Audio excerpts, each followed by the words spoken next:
Loof roommate is physically linked to my water cup. I twist the cap and he groans. I take a sip and he licks his lips. But when I poured bubble tea into it and took a few hard pulls on the straw, he lunged at me and snatched the cup away. Don't suck. My cheap plastic water bottle hit the dorm floor and shattered. Great. My roommate, Sebastian, slid a drawer open and pulled out a cup. Here, take this. It was a glass tumbler. High quality stuff. It had these transparent purple lavender flowers swirling around the glass. The lid had a small, tight silicone hole tailored for a straw. It looked brand new. Pristine. I was honestly a little shook. Thanks, man. He avoided my eyes, turning his back to me to focus on his gaming rig.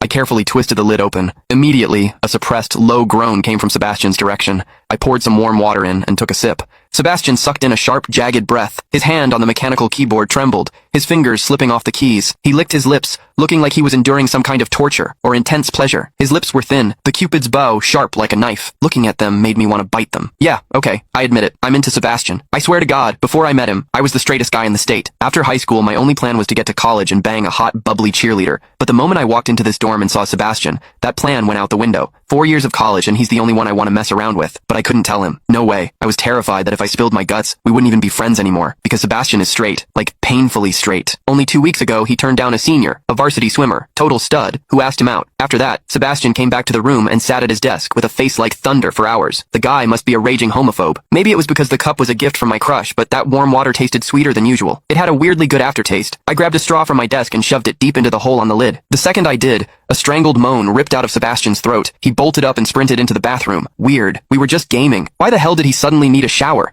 He didn't even grab a change of clothes or a towel. My hearing has always been too good for my own good. Through the thin bathroom door, I heard whimpery, muffled sounds. Soft, hot, suppressed. As a dude, I knew exactly what that sound was. He was jerking off. When I get horny, I usually wait until lights out and hide under the covers like a rat. But Sebastian, it's the middle of the damn day and he just goes for it? Talk about high testosterone. Sebastian is gorgeous. He's got that cold, don't touch me vibe, but his eyes are sharp, almost like a fox. He looks like a priest who's secretly a sinner, tempting as hell. I've heard people say his smile is killer, but I've never actually seen it. Sitting there, I couldn't help but picture what was happening behind that door. That aloof, icy face flushed with heat, his lean, muscular body.